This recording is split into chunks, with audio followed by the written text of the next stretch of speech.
Muy buenas tardes, bienvenidos a Convención Constitucional, comenzando una nueva semana siguiendo de cerca el trabajo de los convencionales y como todos los lunes estoy junto a Mauricio Morales. ¿Cómo estás? Natacha, ¿qué tal? Un saludo a todos quienes nos ven a esta hora. Hay harto que conversar, sobre todo porque quedan 2 semanas para que se entregue el borrador. Así es, nos queda muy poco tiempo. Sí. El 17 de mayo ya comienzan a funcionar las comisiones de armonización y de normas transitorias, por lo tanto, estamos en un periodo muy exigente porque se van a tener que votar los últimos informes en los plenos y el más relevante o el más importante o el que más destaca, para no decirlo en términos jerárquicos, es el del sistema político, que veremos qué es lo que sale finalmente de ahí. Vamos a hablar sobre eso en unos minutos más, pero no sé si te acuerdas que la vez pasada siempre mencionábamos las encuestas CADEM, sí, y era un tema que teníamos al final. Bueno, ahora vamos a comenzar con eso porque hay una nueva encuesta. El rechazo ya se señala que tiene un 46% y se mantiene por 5ª semana consecutiva por sobre el apruebo, que logró un 36% y que el 18% de los encuestados aún se declara indeciso.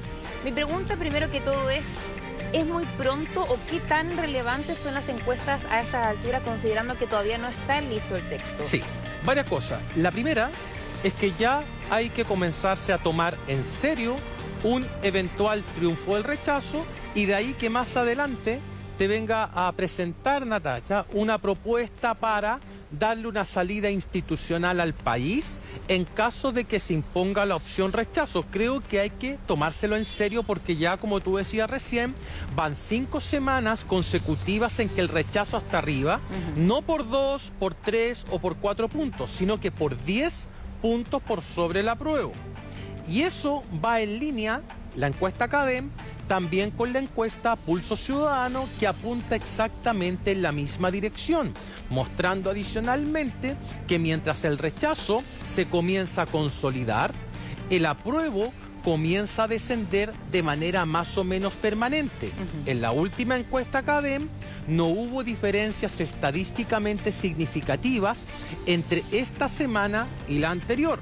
El rechazo no se movió y el apruebo retrocedió un punto, pero ese punto, y esto es muy importante para que la gente lo entienda en casa, no es una diferencia que en estadística se considere como un cambio significativo. Es decir, si es que el apruebo tenía un 37 y ahora tiene un 36, en estadística y dado el error muestral que tiene la encuesta, 37 y 36 son 2 valores estadísticamente idénticos. Pero con estos resultados, una de las grandes preguntas, e incluso se lo escuchamos hoy día, que se le preguntaron a la mesa directiva de la convención, es qué tanto incide, por ejemplo, la mala estrategia comunicacional de la convención, que ya sabemos y de forma transversal se ha dicho que está al debe, con el contenido de este borrador de nueva Constitución. Sí, va a ser extraordinariamente difícil para los convencionales y las convencionales tratar de explicar de manera pedagógica las ventajas y desventajas que tiene este texto en comparación con el anterior o con el actualmente vigente, principalmente las ventajas. ¿Por qué? Porque esta va a ser una constitución extraordinariamente larga que adicionalmente va a tener artículos o normas transitorias. Totalizando vamos a estar en torno a los 400, 450 artículos y eso va a ser muy difícil de digerir para una persona común y corriente que quiera comparar el texto constitucional nuevo con el texto constitucional actual con el fin de tomar una decisión informada. Ante esa dificultad, los líderes de opinión son centrales en este proceso.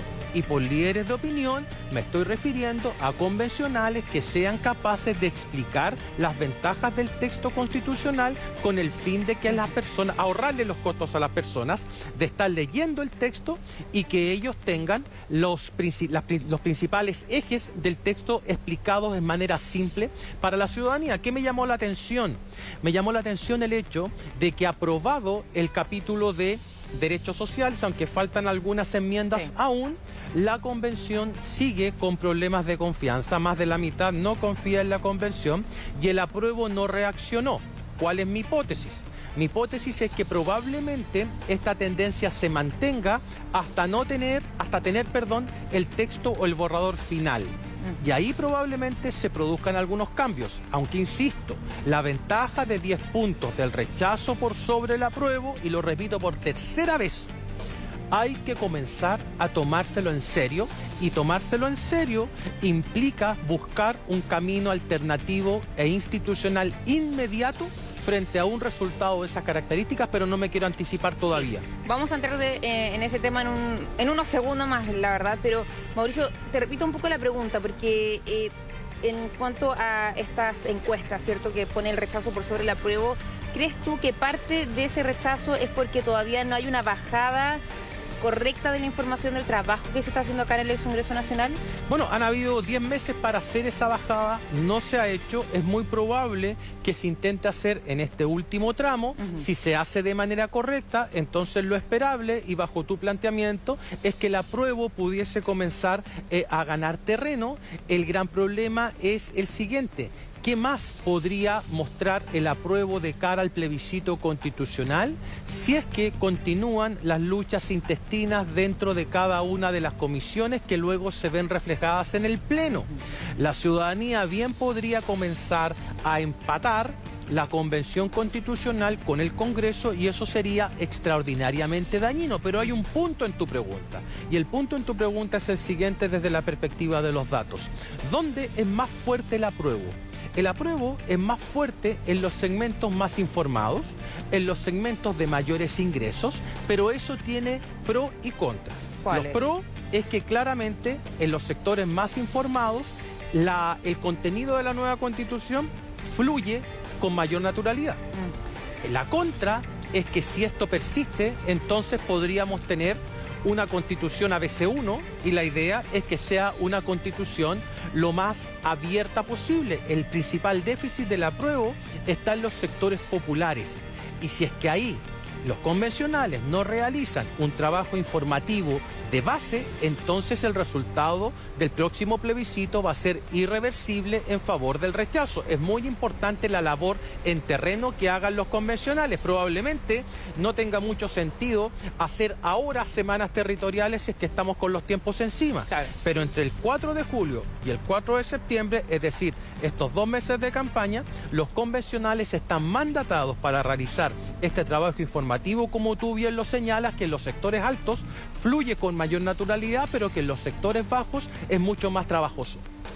Mauricio, bueno, tú lo mencionabas también y lo escuchábamos anoche en una entrevista que dio el presidente Gabriel Boric en un canal de televisión, en TVN, en donde él señalaba que ya están están ya evaluando todos los escenarios posibles ante un eventual triunfo del rechazo en el plebiscito de salida. No especificó cuál, pero ya hemos escuchado varios durante los últimos meses, incluso, por ejemplo, de que haya una tercera vía, de que haya una segunda papeleta, de que sea el Congreso que haga las reformas, o incluso que haya una nueva convención que haga esta nueva Carta Magna. Se lo consultábamos esta mañana al vicepresidente de la Convención, Gaspar Domínguez, primero qué le parecían los dichos del mandatario y qué pasaría en el caso de que ganara el rechazo el 4 de septiembre. Así que pasemos a escuchar. Nos parece de toda lógica que el gobierno se anteponga a los distintos escenarios, y es parte de su labor. No podemos emitir un juicio de opinión sobre aquello porque no es el estilo de la convención.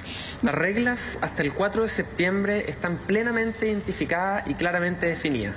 Incluso hubo una consulta que se le hizo a un órgano externo, ¿cierto?, que es la Comisión de Venecia, quienes ratificaron la conveniencia de no modificar la regla en el transcurso, dado que podían agregar incerteza jurídica a este proceso.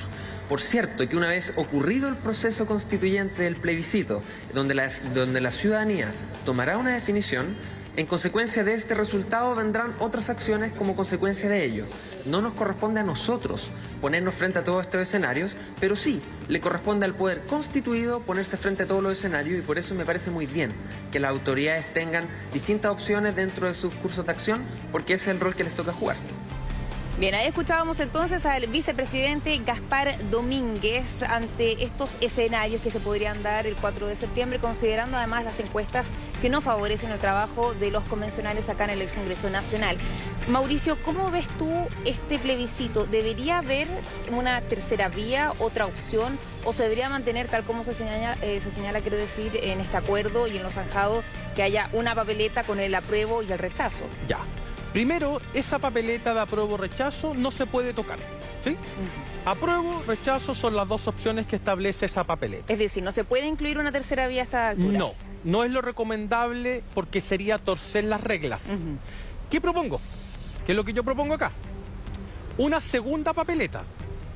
Esa segunda papeleta no implica romper las reglas porque las personas van a seguir votando apruebo o rechazo en la primer papeleta que está constitucionalmente establecida. Mi propuesta es la siguiente, y ante la posibilidad de que pueda ganar el rechazo.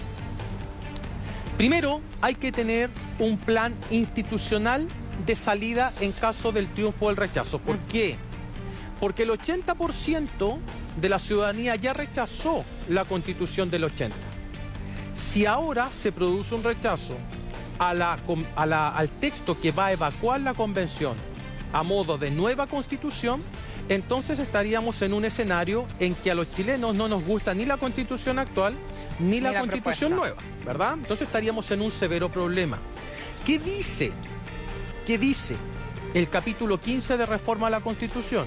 Dice que si gana el rechazo, sigue rigiendo la Constitución actual. Sí. El problema es que esa Constitución ya fue rechazada por el 80%, entonces suena ilógico que un esquema institucional de esas características sea razonable. Convengamos en que si rechazamos una Constitución con el 80%, entonces, si esa Constitución sigue vigente después de un proceso habiendo sido rechazada por el 80%, no es algo lógico. Por lo tanto, ¿qué propongo? Una segunda papeleta. Una segunda papeleta que defina el mecanismo para redactar la nueva Constitución en caso de un hipotético triunfo del rechazo. Y ahí se le tendría que preguntar a la ciudadanía si es que este nuevo texto constitucional sería redactado por una nueva asamblea constituyente o si le vamos a dejar esto en manos a un congreso constituyente. De esa manera, ¿qué conseguimos, Natalia? Conseguimos desdramatizar el resultado del plebiscito del 4 de septiembre. Disminuimos los niveles de polarización que se van a generar en caso de que la ciudadanía y la élite sientan que en este plebiscito del 4 de septiembre se juegan la vida. En tercer lugar, reinstitucionalizamos un eventual triunfo del rechazo mediante una salida alternativa y no nos quedamos mirándonos las caras con una Constitución que rechazó el 80% y con una Constitución nueva que bajo este escenario hipotético también habría sido rechazada. Por lo tanto, y en lugar, y en mi hipótesis, mi tesis, mi planteamiento, en lugar de dar un portazo al proceso constitucional si es que gana el rechazo y mantenemos vigente la Constitución del 80, yo sugiero continuar con el proceso constitucional por otra ruta, por otra vía, pero en ningún caso cercenarlo o dejarlo a mitad de camino por el simple hecho de que en un plebiscito de salida se haya optado por la opción rechazo. Acá la élite tiene que ponerse de acuerdo en el Congreso Nacional para votar esta reforma por los 2/3 y permitir que los chilenos tengan ante su vista la posibilidad de tener una nueva opción, una nueva oportunidad en caso de que gane la opción rechazo. Mauricio, muchos han hablado de estas dos opciones, de que sea, por ejemplo, el Congreso que reforme o que haya una nueva convención. De lo que se ha escuchado, al menos, es que esta última opción de que haya un nuevo proceso constituyente parece menos viable, sobre todo por el tema de tiempo, porque las personas quieren cambios rápidos, son demandas necesarias. ¿Crees que la opción más viable sería, por ejemplo, que el Congreso reformara? Sí, a ver, ¿qué es lo que yo tengo la convicción de que estás en lo correcto y que esa pregunta la deben responder los chilenos con esta segunda papeleta? Es decir, ¿qué prefieren? ¿Prefieren repetir o hacer una nueva convención constitucional para que redacte la nueva constitución? ¿O prefieren que esto se canalice vía un Congreso que esté en condiciones de redactar un nuevo texto o que ese nuevo texto también implique una reforma profunda al actual?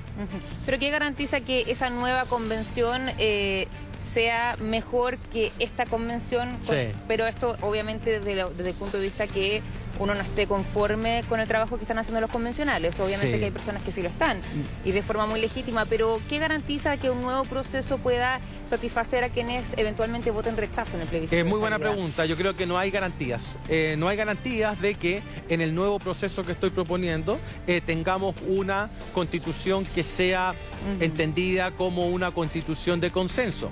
Lo que yo planteo es que, ganando el rechazo, habiendo dado por muerta la Constitución del 80, y si gana, como dije, el rechazo y se da por muerta también la nueva Constitución, entonces nos merecemos una oportunidad alternativa, y esa oportunidad alternativa o pasa por una nueva instancia de representación similar a esta, o simplemente que sea el Congreso el que lleve a cabo el proceso de reformas y de cambio institucional, porque de otra manera nos vamos a estancar, nos vamos a quedar mirando las caras, y cuando nos miramos las caras no hay soluciones, y necesitamos una solución rápida, como decías tú, para darle salida a esto. Y esto va con plazos. Es decir, si es que tenemos una nueva convención, o si tenemos un nuevo o si le damos esta potestad al Congreso Constituyente, entonces el plazo debiese ser también de 1 año para entregarle a los chilenos el nuevo texto y que este se falle en un plebiscito de salida. Esa es mi propuesta. Pero ¿por qué es necesario tener una segunda papeleta? ¿Por qué no ver eso, por ejemplo, después? Porque ya, de cierta forma, es adelantar un cierto resultado en el plebiscito de salida. Sí, ¿por qué no tener una papeleta que diga apruebo o rechazo, y si es que en el caso de que ganara el rechazo, ahí ver qué hacer? Sí, varios me han comentado eso. Me han comentado eso de que quizás sería mejor realizar este otro plebiscito, por así decirlo, más adelante, con el fin de que, pasado el tiempo, los chilenos puedan tomar la decisión respecto a si quieren seguir en esto y mediante qué ruta. ¿Cuál es mi punto acá? Mi punto es que los países necesitan certidumbre.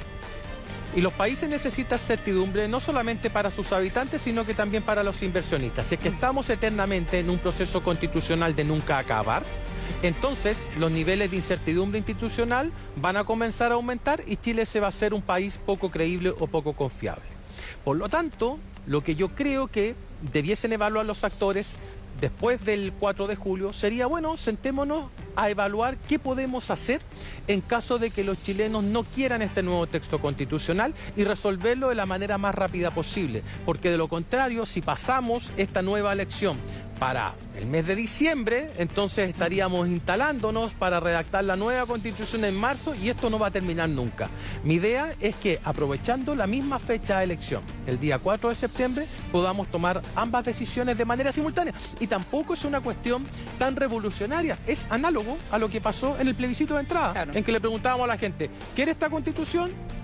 Segundo, ¿qué órgano quiere que redacte la nueva constitución? Acá sería exactamente lo mismo. Y Mauricio, ¿cuándo se debería analizar estos escenarios? Una vez que termine este borrador, cuando ya haya pasado por armonización, la Comisión de Normas Transitorias, es decir, luego del 4 de julio se debería comenzar a analizar los posibles escenarios. Sí, ya se están analizando, eso te lo he firmado. Pero, por ejemplo, decir esta segunda papeleta, o concretar más bien estos escenarios. Sí, tú tienes toda la razón. Esto se debiese formalizar después de que la Convención entregue oficialmente el texto constitucional el día 3 de julio, 4 de julio. Perfecto. Recién después de eso nos podemos comenzar a redactar, por así decirlo, un eventual artículo de reforma constitucional para llevar adelante esta segunda papeleta, porque yo entiendo a los políticos, Natalia, tanto de izquierda como de derecha. Si es que ellos comienzan desde ahora a decir, oye, establezcamos la segunda papeleta, casi se va a sentir o va a ser interpretado por los convencionales como un ataque directo a la línea de flotación del texto constitucional. Yo entiendo esa parte y entiendo que la élite lo interprete de esa manera. Pero como yo no soy de la élite, sino que estoy acá para explicarle a la ciudadanía los caminos alternativos, entonces tengo la libertad para realizar esta propuesta, hacer esta sugerencia y esperar que la clase política, una vez producido la entrega del texto, se ponga a evaluar de manera seria qué hacemos si es que gana el rechazo. Ese es mi único punto. La gente del rechazo me dice, oye, se nota mucho que estás por el apruebo porque estás dando una segunda salida en circunstancias de que el capítulo 15 es suficientemente claro respecto a que si ganamos nosotros el rechazo, entonces se acabó el proceso y sigue la Constitución del 80.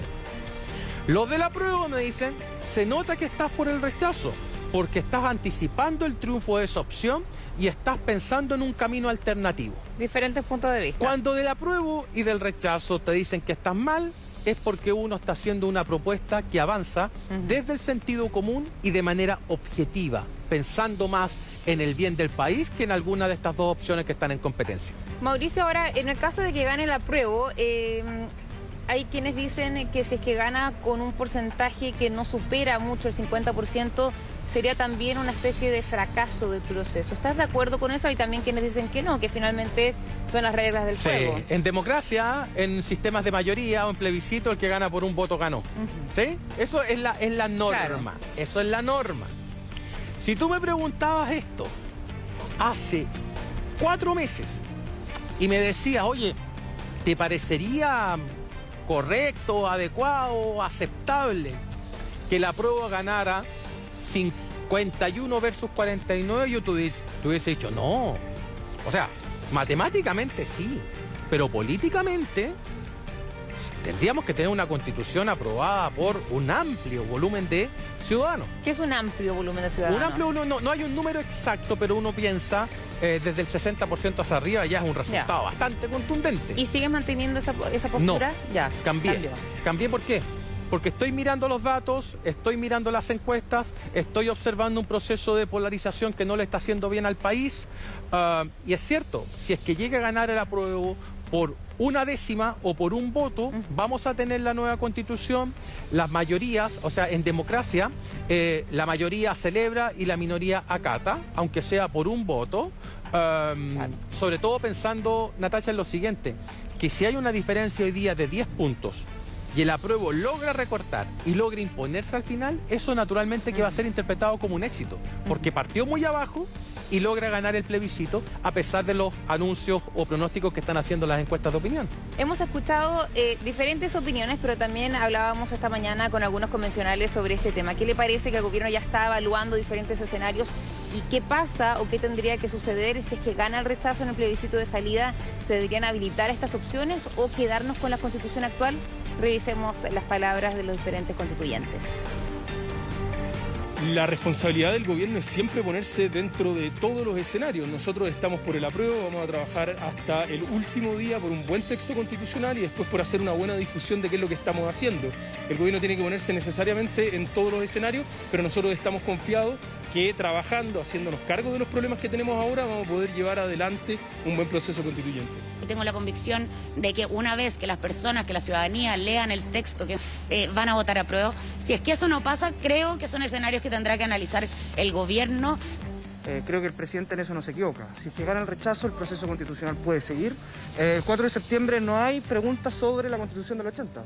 El 4 de septiembre se nos va a preguntar por el trabajo de esta convención y por lo tanto hay que comenzar a desdramatizar el hecho de que gane la opción rechazo porque es una opción legítima y democrática igual que la apruebo.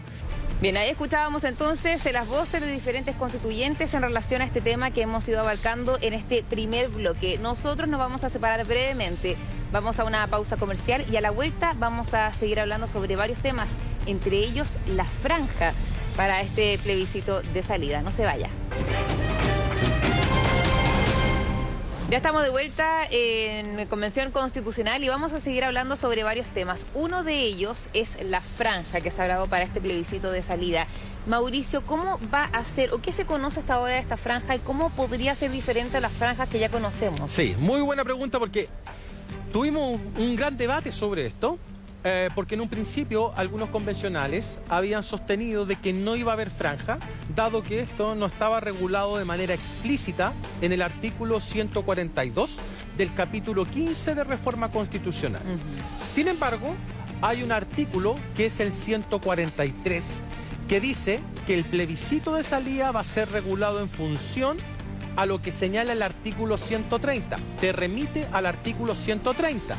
En ese artículo 130, disculpen que la lata jurídica, pero no, pero está perfecto, porque hubo mucha confusión. Mucha confusión. Sí. En ese artículo 130 se señala o se habla de la franja televisiva y se remite a la ley 18.700 de votaciones populares y escrutinios, en donde claramente aparece regulada la franja electoral para el caso de los plebiscitos. Por lo tanto, la primera afirmación es que vamos a tener franja televisiva.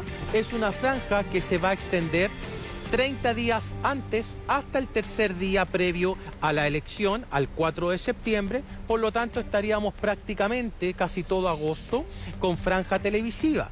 En esa franja televisiva van a competir las opciones apruebo y rechazo con idéntico tiempo asignado para cada una de ellas, pudiendo participar partidos políticos u organizaciones sociales.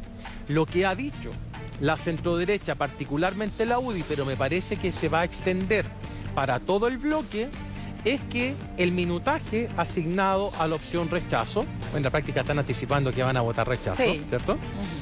Va a ser entregado a organizaciones sociales o a voces de la sociedad civil. Mientras que en la opción apruebo todavía está por verse, va a ser una franja muchísimo más complicada de armar debido al panorama político variopinto que va desde el colectivo socialista o independientes no neutrales hasta movimientos sociales constituyentes. Por lo tanto, va a ser mucho más difícil coordinar una franja en común para todos estos grupos, a no ser que se distribuyan el tiempo y lo puedan hacer casi como subgrupos. Una de las grandes preguntas es, finalmente va a haber una franja por el apruebo y rechazo y cada colectivo va a tener que decidir a qué opción va, o cada colectivo va a tener un tiempo para mostrar cuál es su postura. Sí, a ver, en principio los tiempos ya están asignados por ley y luego viene el proceso de organización de las opciones para ir definiendo los tiempos que podría tener cada uno de estos grupos en esa franja televisiva. ¿Cuál es el problema acá? Y lo que no está muy claro, de hecho. Para el plebiscito de entrada, los partidos podían hacer uso del tiempo asignado en función de los votos que habían obtenido en las elecciones pasadas. Sí. Ahora la pregunta es, y es la interpretación que deben hacer en la convención y también en el Consejo Nacional de Televisión, es si estos tiempos se van a medir en función de la última elección legislativa o se van a medir en función de la última elección de convencionales. Lo razonable es que sea en función de la última elección de convencionales. Y si es así, se va a producir lo siguiente. Si es que es de la manera en que lo estoy describiendo, en la franja del apruebo vamos a tener muchos mensajes. Y esos tantos mensajes podrían confundir. Claro. Porque vas a tener un mensaje de movimientos sociales constituyentes y otro el colectivo socialista, pero tienen que ponerse de acuerdo en algún mensaje común con el fin de que esto no se transforme en pequeñas islas, claro, sino que muestren el panorama completo. Y en el caso del rechazo, la situación, insisto, es mucho más fácil de presentar en términos de las organizaciones que podrían participar ahí, pero ese rechazo no puede ser un rechazo solamente desde las vísceras, sino que debe ser un rechazo desde la cabeza y desde el corazón. No sirve decir no a la nueva Constitución, sino que hay que dar las razones de por qué no a la nueva Constitución y de por qué habría que hacer un proceso de cambio constitucional a continuación de fracasado este proceso, si es que efectivamente fracasa, que de hecho lo anticipó Marcela Cubillos. Marcela Cubillos, de la UDI, dijo: la Constitución de Pinochet ya está muerta. ¿Sí? La Constitución del 80 ya está muerta. Sí. Por más que el 2005 la haya firmado Lagos, Vidal, Eizaguirre, está muerta. Esta nueva Constitución, si se rechaza, también. ¿Qué hacemos entonces? Y ahí viene el enganche con lo que decía yo en la primera intervención, de que hay que pujar por una segunda papeleta. Lo hemos estado conversando con diferentes convencionales durante estos días que están planeando para la franja, quiero decir que están esperando, pero la realidad es que gran parte de los convencionales todavía no sabe muy bien cómo va a ser ese trabajo. Dicen que están 100% concentrados en terminar este borrador de la nueva Constitución, así que pasemos a revisar sus declaraciones. El texto de la Constitución ya está prácticamente terminado, quedan solo 2 semanas de votación de artículos de fondo. Y además, si el texto está malo, no es porque los convencionales estén votando apurados, sino están votando muy convencidos por esta Constitución indigenista que debilita la democracia y divide a Chile. Eso no se arregla con más meses o con más tiempo. La Convención Constituyente tiene un plazo mandatado por ley, del cual la ciudadanía está con altas expectativas. Prolongar la Convención Constituyente más allá del plazo definido en el mandato legal, prolonga la incertidumbre, no asegura, o sea, ya dentro de los plazos, pese a lo apretado de la agenda, es posible convenir las normas de mayoría, y de hecho lo estamos haciendo. Claro, ahí son diferentes las opiniones que estábamos escuchando. Tú mencionabas este punto de la centro derecha hace pocos segundos, donde decías que gran parte va a ceder sus minutos para que aparezcan, por ejemplo, figuras de organizaciones, representantes de diferentes lugares, por ejemplo, quizás agricultores. Claro.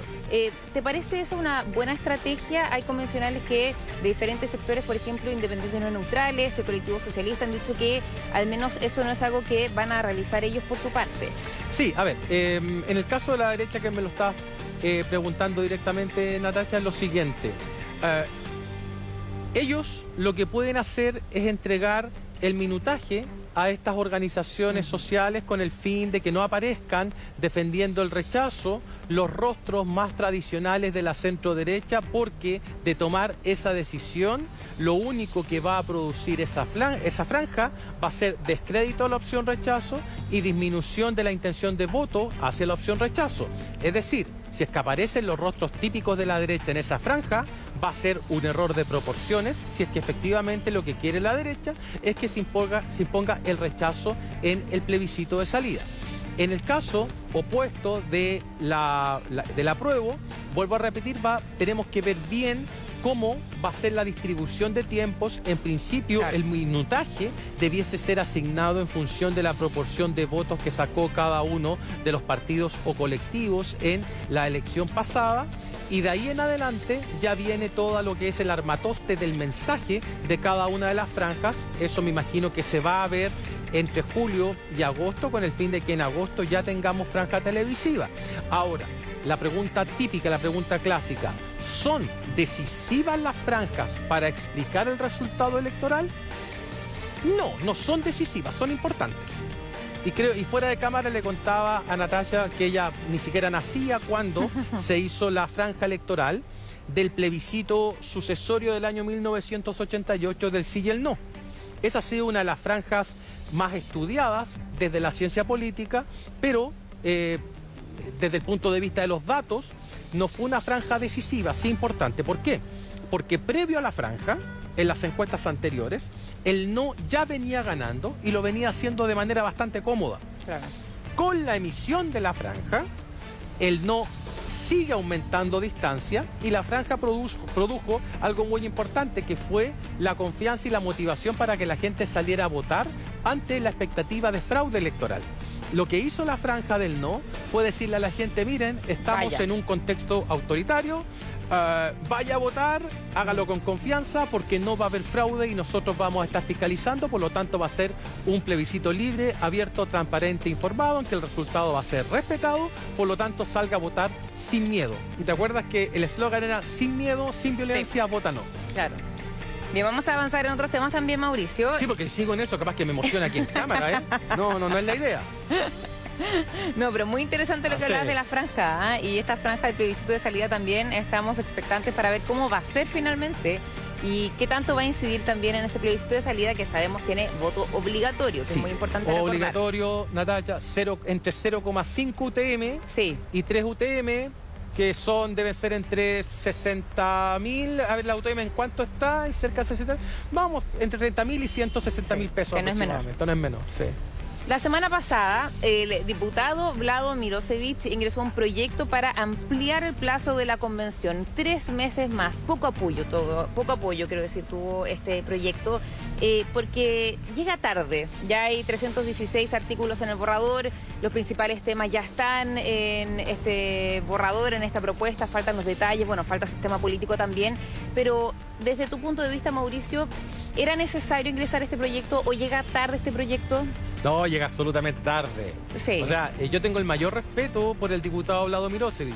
Creo que dentro de la generación nueva del antiguo Frente Amplio, ahora el Partido Liberal, es, desde mi perspectiva, y esta es una opinión personal, pero lejos el más preparado. Y me extraña muchísimo que haya realizado esta propuesta, sobre todo cuando la convención está en el momento más álgido. Claro. Esta propuesta se pudo haber hecho mucho antes, de hecho la conversamos varias veces acá. Este debate fue más fuerte en enero y febrero, recuerdo. Sí, lo recuerdo perfectamente. ¿Hubiera sido acertado ingresar este proyecto en esos meses? En esos meses probablemente sí, pero hubo oposición incluso desde la misma convención, porque los convencionales entienden que al entregar 3 meses más de plazo están enterrando de cabeza a la convención. ¿Por qué? ¿Cómo lo va a interpretar la ciudadanía? La ciudadanía lo va a interpretar, oye, estuvieron 1 año en esto, 3 meses más de gasto porque hay que seguir pagando, claro, para un texto que no sabemos si es que en 3 meses más va a mejorar o no. No tenemos ninguna garantía. Por lo tanto, lo del diputado Mirosevic llega quizás a destiempo, pero yo creo interpretar lo que quería él. Él quería generar un remesón. ¿En qué sentido? Al decir él, y disculpa que me extienda, Natacha, en esto, al decir él que la convención necesita 3 meses más, lo que está diciendo en el fondo es que él considera que el texto es deficiente.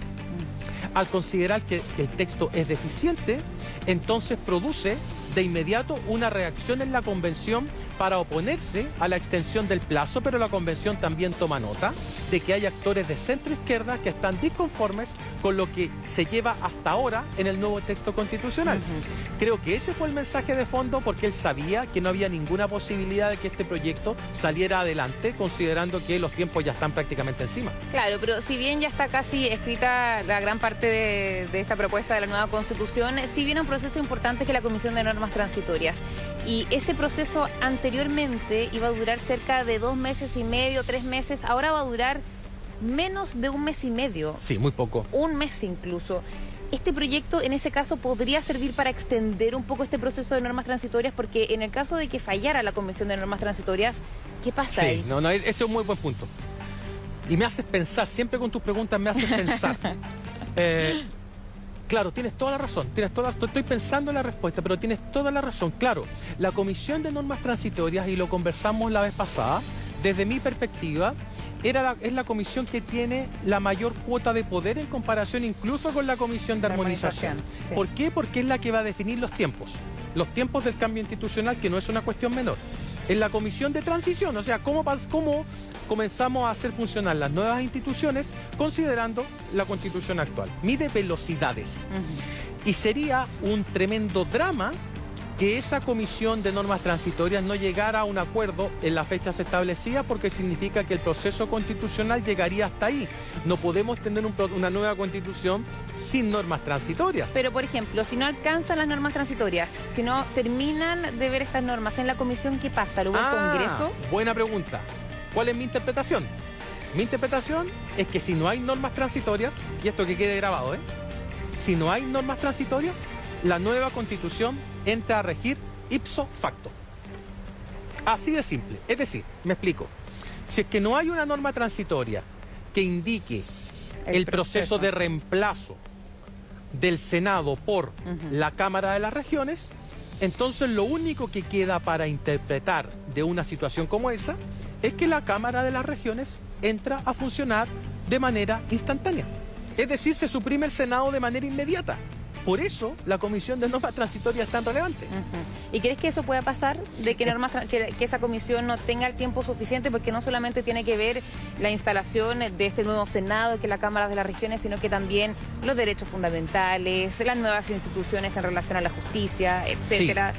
Para mí es muy poco tiempo, Desde mi perspectiva, muy poco tiempo, sobre todo en una comisión tan crítica como es la de normas transitorias. Pero vuelvo a repetir, si no hay normas transitorias, significa que la nueva Constitución entra a regir ipso facto, es decir, de manera inmediata. Y eso va a generar un problema institucional de marca mayor, porque al día 5 de septiembre, si es que esta Constitución es aprobada y finalmente promulgada, entonces, ¿qué pasaría si es que no hay una regulación respecto al Senado, respecto a los sistemas de seguridad social? Entraríamos en una dinámica de ausencia constitucional, porque va a ser imposible echar a andar la Constitución al día siguiente si es que no tenemos esas normas transitorias. Por eso vuelvo a repetir, esta Comisión de Normas Transitorias es mucho más crítica en comparación con la Comisión de armonización que va a entrar a funcionar el próximo 17 de mayo para revisar el texto constitucional y hacerlo más congruente. Para terminar este tema, entonces,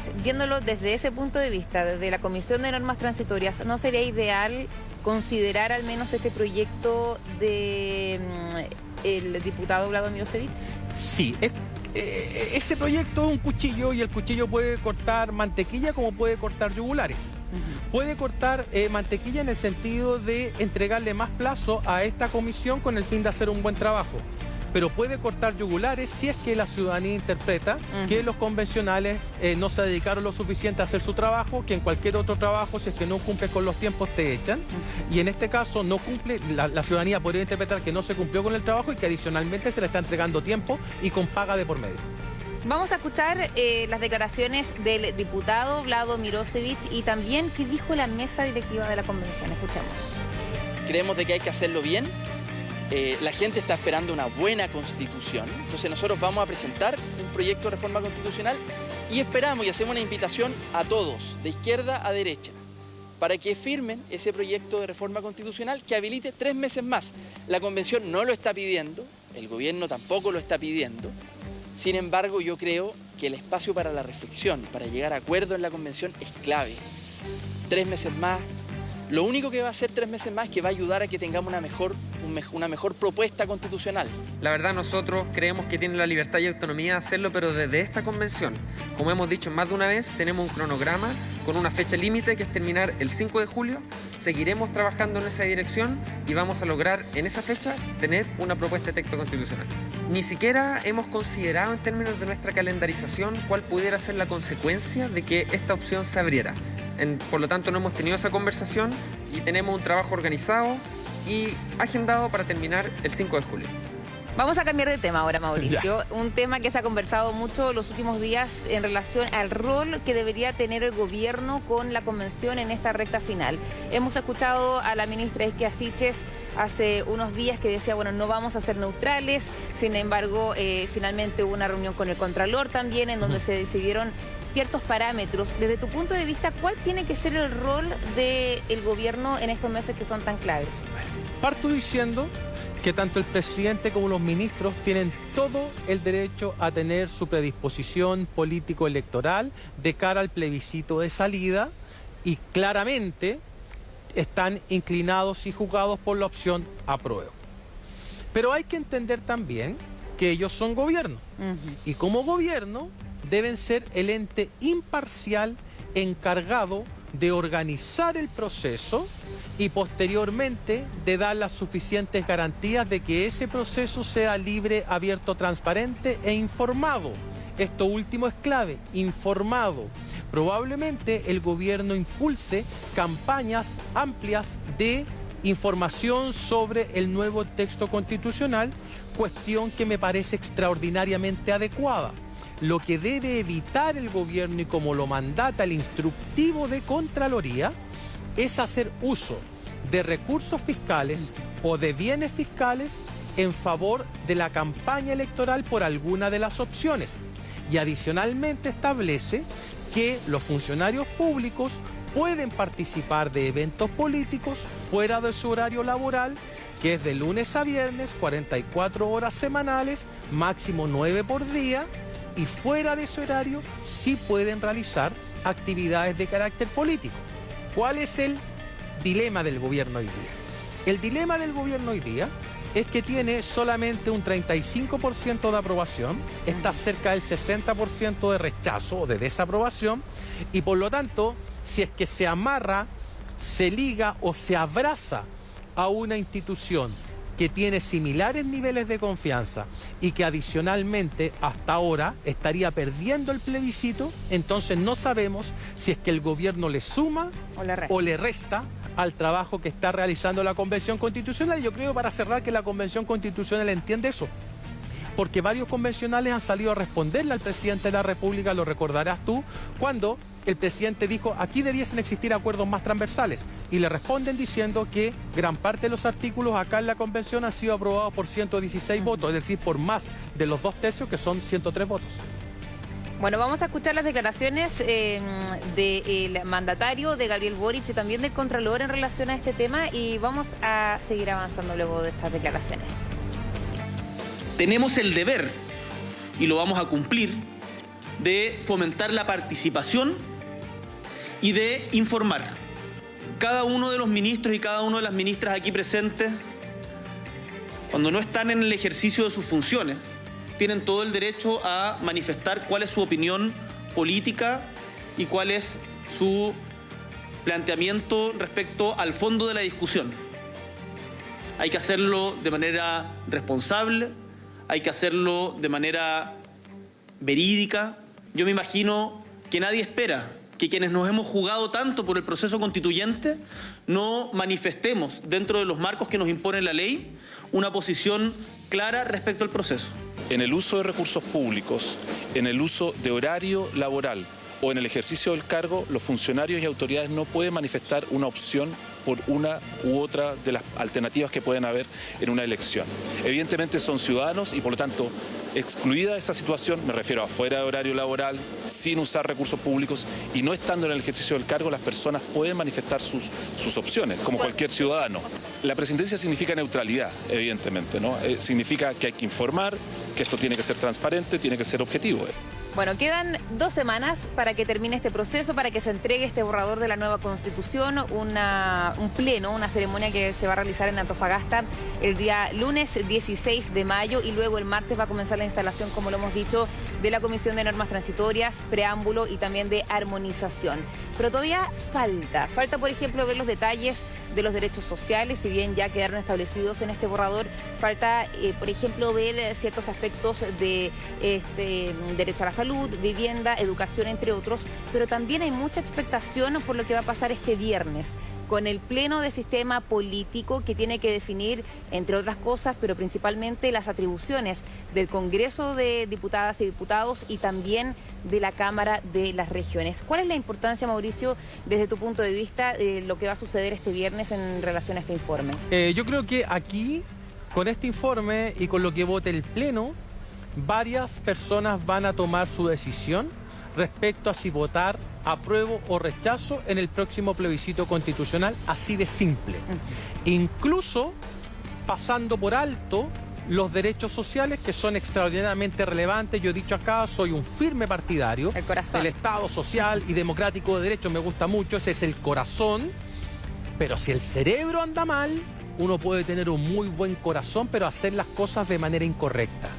Por lo tanto, en esta comisión de sistema político, en la que en lo personal he sido bastante crítico, yo he sido crítico del cerebro, no del corazón. Sí. Creo que el corazón es bondadoso, el corazón es fiel, el corazón es robusto, el corazón es el que todos, o la mayoría de los chilenos, están buscando. Es en el cerebro donde está el problema. Y hay 2 problemas estructurales. El primero es esta idea de bicameralismo asimétrico. Por más que se le entreguen, Natalia, atribuciones a la Cámara de las Regiones, que es lo que va a votarse en el pleno, porque se le están entregando más atribuciones en materias de salud, educación, vivienda y en materias de reforma constitucional, el asunto estructural del bicameralismo asimétrico es el que no hace sentido. ¿Por qué? Porque la Cámara de las Regiones podría aprobar un proyecto de ley a su manera y en respuesta el Congreso de Diputadas y Diputados podría reponer lo suyo por los 4/7. Por lo tanto, esa asimetría es la que muchas veces impide que exista un proceso de revisión o de peso y contrapeso, como muchos han dicho, de la manera en que uno esperaría bajo un sistema presidencial, y lo he dicho muchas veces acá. No hay ningún sistema presidencial del mundo que conviva con bicameralismo asimétrico. Esa es una dimensión crítica. Y la segunda dimensión crítica es este concepto que es un poco jabonoso de organizaciones políticas. La ley actual establece partidos políticos e independientes que convivan con reglas que todos conocemos. En el nuevo articulado de la nueva de la comisión aparece el concepto de organizaciones políticas. En el resto es muy parecido a lo que aparece en el texto actual, con partidos políticos independientes, pero organizaciones políticas abre la puerta. No digo que vaya a pasar. Abre la puerta para reeditar experiencias como las listas de independientes, que como sabemos ha traído un muy mal resultado, particularmente para esta convención. Muchos advertimos en ese momento que esa regla no era la adecuada. Y lo que yo pediría a la Comisión de Sistema Político y al Pleno es que tengan muchísimo cuidado al momento de votar esa normativa, sobre todo si es que la interpretación de esa normativa va a ser que pueden participar en elecciones partidos políticos independientes, pero también posiblemente listas de independientes o listas de movimientos sociales que, insisto, tienen otro tipo de representación, no la representación político-institucional para cargos de representación popular. Mauricio, quiero hacerte dos preguntas en relación a lo que tú dijiste. Primero, sobre este bicameralismo asimétrico, tengo la sensación de que eso ya está instalado. Sí, no hay vuelta atrás. Claro, no hay vuelta atrás. Entonces, lo que falta finalmente es ver cuántas atribuciones tiene esta Cámara de las Regiones. Lo importante, para poner en contexto, es que ya se ha alcanzado un nuevo acuerdo en la Comisión de Sistema Político para impulsar ciertas atribuciones, pero falta todavía 25 votos para que tengan el apoyo de al menos 103 convencionales y queden en el borrador. Por ejemplo, han firmado el Partido Comunista, Frente Amplio, Escaños Reservados, Colectivos Socialistas, Independientes Neutrales y Movimientos Sociales Constituyentes. ¿Dónde tendrían que buscar los votos? En la Coordinadora Plurinacional, por ejemplo, en Pueblo Constituyente. Lo más probable es que el colectivo del apruebo y la derecha no se sumen, porque buscan mantener más o menos el sistema actual con un bicameralismo no tan asimétrico. Exactamente. Pero sí, por ejemplo, el que tú mencionabas con el tema de los independientes, podría ser finalmente la moneda de cambio para que ellos puedan obtener los 25 votos que les faltan. Exactamente, tú lo has dicho perfectamente, deberías tú hacer el programa sola, yo estoy aquí de pintado nomás, pero tienes toda la razón.